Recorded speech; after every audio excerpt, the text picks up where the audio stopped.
The light of the world has gone out.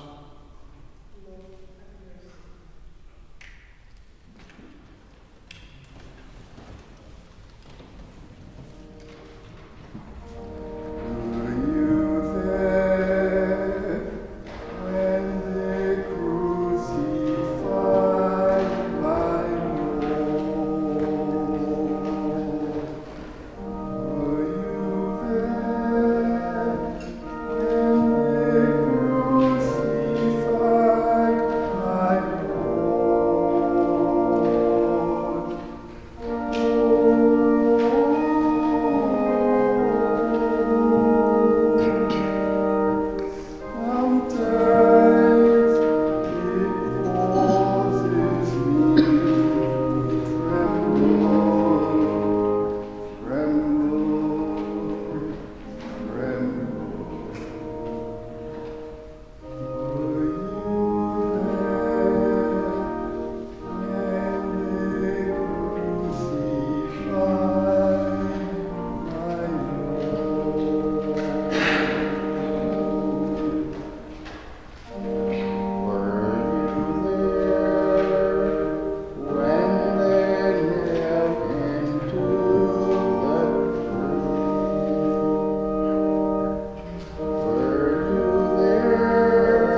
Since then, we have a great high priest who has passed through the heavens, Jesus, the Son of God. Let us hold fast to our confession, for we do not have a high priest who is unable to sympathize with our weaknesses, but we have one who in every respect has been tested as we are, yet without sin. Let us therefore approach the throne of grace with boldness, so that we may receive mercy and find grace to help in time of need. In the days of his flesh, Jesus offered up prayers and supplications with loud cries and tears to the one who was able to save him from death. And he was heard because of his reverent submission. Although he was a son, he learned obedience through what he suffered. And having been made perfect, he became the source of eternal salvation for all who obey him. Thanks be to God. Now, Lord, I ask that you bless the words that I speak. Open our hearts and our minds to hear your Spirit speak to us. Amen.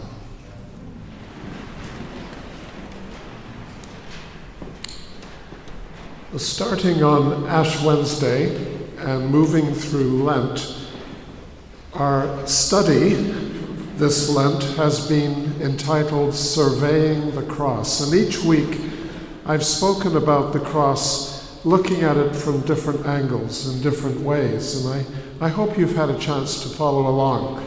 If not, it's all recorded and it's all on our website, so you can go back. But this is my last reflection on the cross. Although there's so much more I can say, and I realized as I came toward the end of the study series that I have only just begun. But this is the last thing I would like to say to you in this particular series. You know, there was a time, I don't think so much anymore, but there was a time when people used to consider last words to be very important. Nowadays, with the mercy of palliative care and the alleviation of pain, many people, when they die, they really don't know where they are or who is around them. Everything is sort of like a dream state.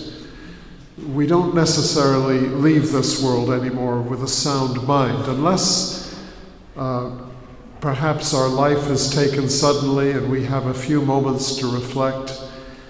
Generally speaking, most people I know, at least that I have attended during my ministry at the time of their death, are not really too aware of their surroundings.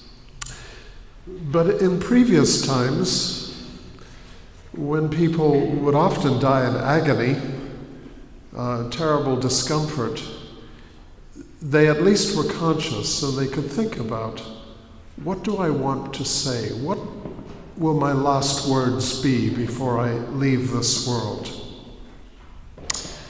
One of the most eloquent writers in the English language is Charles Dickens, and I always think of the words of that man who took the place of another to go to the guillotine.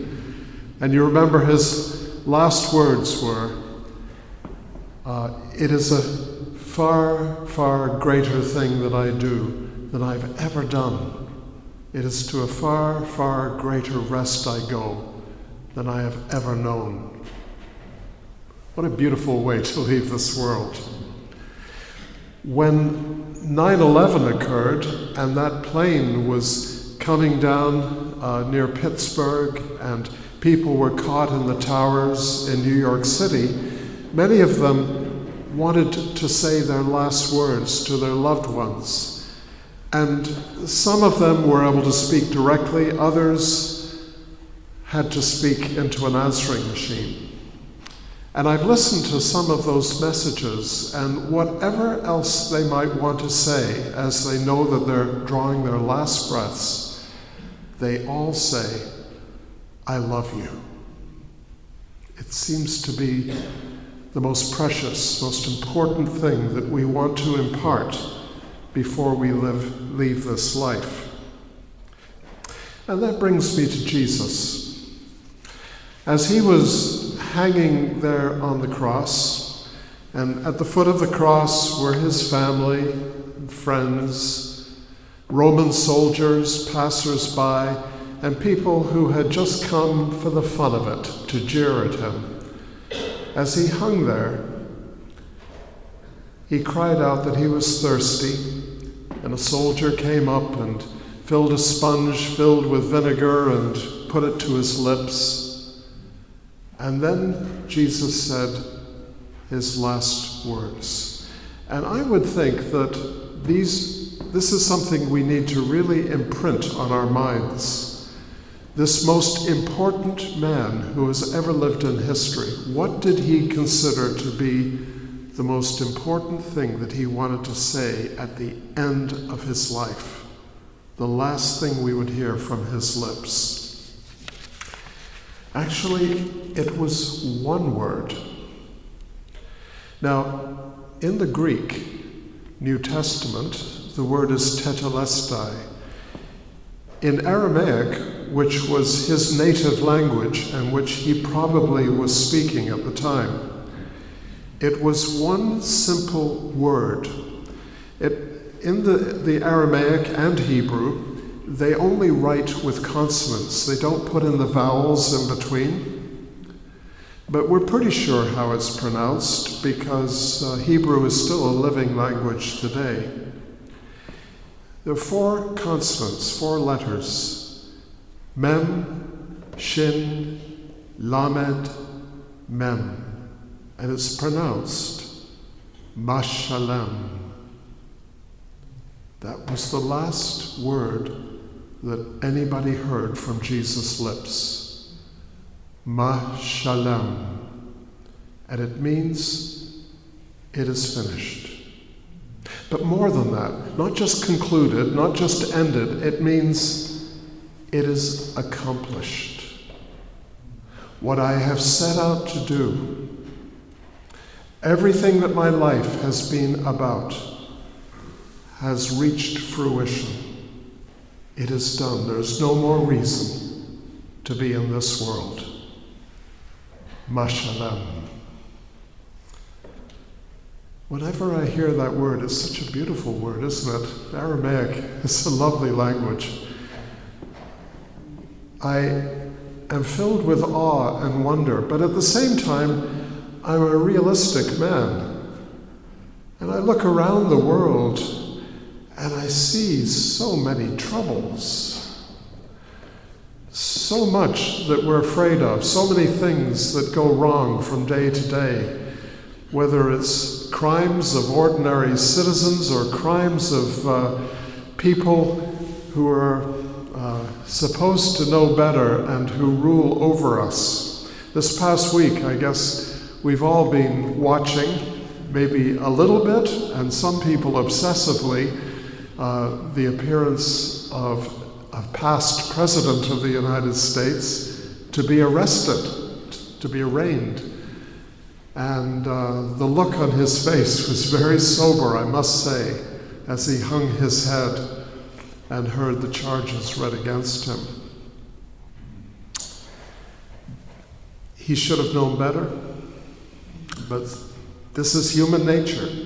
We seem to be so broken.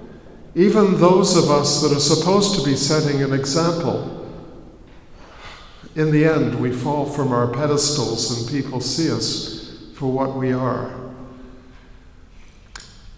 I've been reading a book this past week called Selfless. And it's all about how we all have this vision of ourselves, the way we believe that we are, the way that we want to be, the way we want people to perceive us. And so often it is unrealistic. It's not at all who we are. It's like this fiction that we carry within us.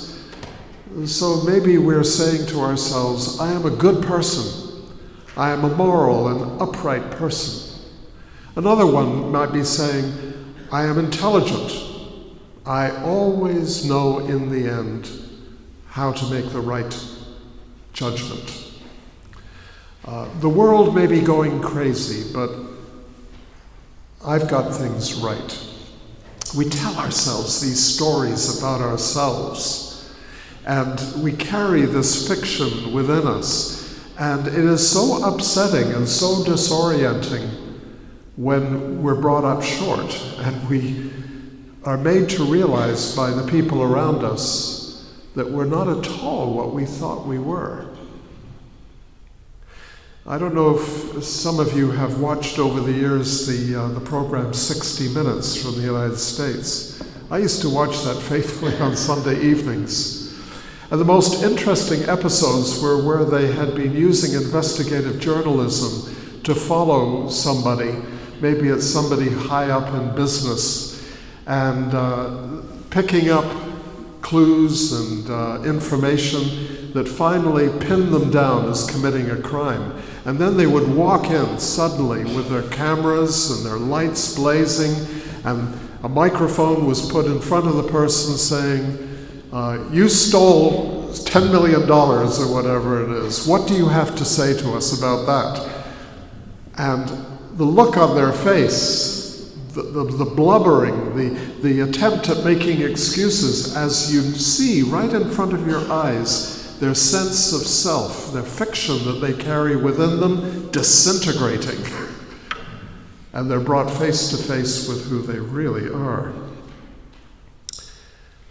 The world is made up of 7 billion such people, always making mistakes, always doing things that they shouldn't, things that are self-destructive, things that are destructive toward the lives of other people. And all of these people are living with a fiction that actually they're good people, that they had a reason for acting the way they did. I suspect that if we were ever to have a nuclear war, that the people pushing the buttons and making the missiles fly would all have a good reason why they have to do what they're doing. Usually it's patriotic duty, obeying orders, lashing out against someone who has done harm to their home country. We have so many ways of rationalizing our behavior. And the end result of it is, as you look around the world, that we're in a terrible mess. So you have to ask yourself the question, if Jesus came into the world to save us, if Jesus came into the world to show us the right way to live and offered us a path forward, it's now 2,000 years later. Why aren't we any better? Why is everything such a mess? And some might even argue that things are worse now than they've ever been. Did the cross accomplish anything? And yet, you put that side by side with Jesus' last word, Mashalem. It is accomplished. It is done. It is finished. So what is it that was accomplished by the cross? I really have struggled with that over this past week to try to find an answer to share with you, and I found myself just going within and asking myself personally, what has the cross accomplished for me in the midst of this broken world?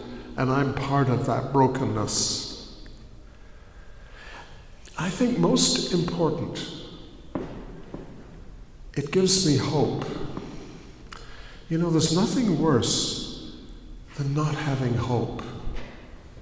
When things are bad in your life, when things are going wrong, when you're not quite sure how things are going to turn out, the only thing that keeps you going, that makes you want to keep breathing and living, is hope.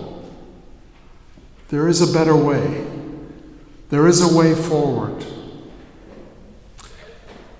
And whenever I am going through difficult times in my life, stressful times, I find that the place that I need to go is to Jesus and his cross.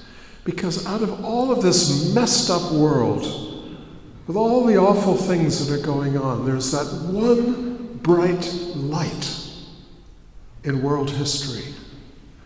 That one example of pure, unadulterated love. That one example of perfection in living the human life. It tells me that it's possible, that there is something that we can strive for, that it is worth continuing on. It's not just a matter of putting in our time until we die, crowding our life with creature comforts and trying to distract ourselves from all of the bad things in life. There's more. It's possible to have hope that we can become something greater, better than we are. I know it's a simple message, but that's what I would like to leave with you on this Good Friday. When you feel despondent about the world, when everything seems to be going haywire, including the weather, and you ask yourself, what's this going to lead to? When you start wanting to just seal yourself off from listening to the news anymore, it's so wonderful to know that you can look to the cross and that man hanging there and know there's hope. Because if there's anything Jesus wanted us to know, it was that he was not high and above us and kind of an exception to the rule, but he was fully human. And he wanted to be to us an example of what we could be, what we could strive for. It is possible. And over again in the writings of St. Paul and others in the New Testament, we're told that we are to strive to be like Jesus, to make him our goal, to make him the purpose of our lives. And so, as he hung there from the cross, he gave us hope, a reason to go on, a reason to believe that we could do better. Mashalem.